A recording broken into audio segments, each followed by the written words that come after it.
Olá pessoal, mais um devocional. Hoje eu quero ler com vocês em Lucas capítulo 15, o versículo 16. Vai falar assim: E desejava encher o seu estômago com as bolotas que os porcos comiam, e ninguém lhe dava nada.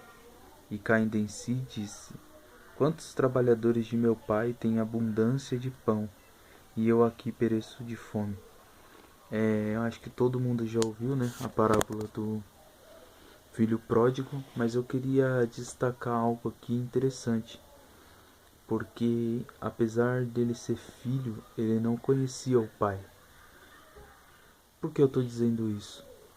Porque o filho pródigo ele sai da casa do pai com um sentimento de que eu não sou bem tratado, eu não tenho o que eu mereço aqui dentro.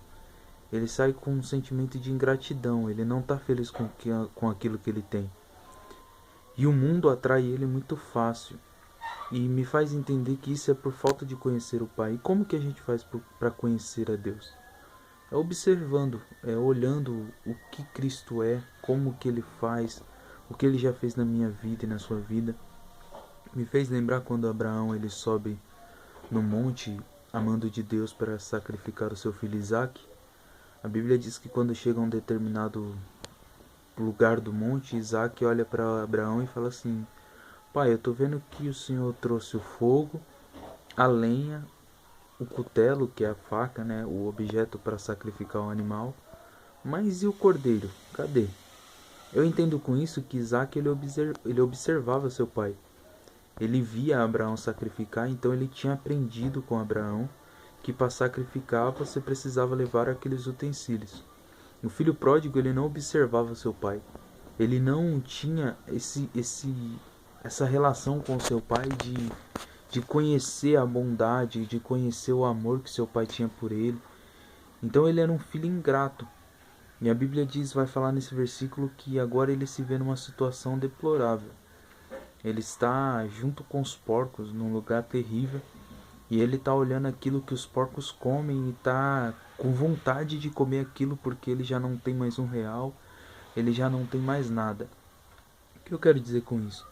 É que a Bíblia vai dizer que quando ele chega a essa situação, ele pensa, ele sozinho, ele começa agora a observar o seu pai. E ele começa a lembrar, rapaz, na casa do meu pai, até os criados dele, até os empregados do meu pai tem fartura de comida. Então agora ele começa a observar o seu pai com um pouquinho mais de amor. Ele começa a ver que quando ele estava na casa do pai, ele tinha fartura. É que a gente, quando não temos intimidade, quando nós não temos um bom relacionamento com Deus, tudo que é do mundo parece ser mais atrativo. Quando nós não conhecemos o paizão que Deus é, aquele pai que não apenas nos oferece um teto seguro, mas ele nos oferece fartura de comida, é aquele pai que nos protege, nos defende, é um pai que nos alegra, é um pai que nos dá carinho, que nos dá amor.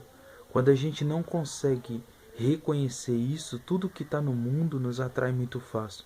Então a questão do filho pródigo não é que o mundo é muito atrativo, é que quando a gente não conhece o pai que a gente tem, a gente começa a ser tão ingrato que o mundo começa a ser melhor do que o que nós temos em casa. Só que esse texto vai deixar claro que o que tem no mundo é passageiro. Esse jovem saiu da casa do pai. Ele até curtiu alguns momentos lá fora, mas não demorou muito para ele cair em si e perceber que tudo que o mundo tem a oferecer não se compara ao que o pai tem.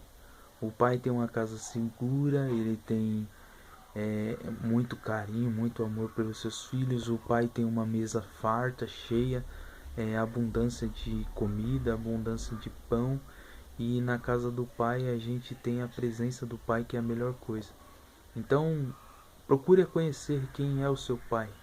Procure observar os passos de Jesus, de onde ele te tirou, o tamanho do poder e o tamanho do cuidado que Cristo tem por você. E quanto mais você se aproximar de Jesus, menos o mundo vai te atrair, menos as coisas de lá de fora vai ser interessante para você. Tá bom? Deus abençoe a sua vida. Tenha um bom dia.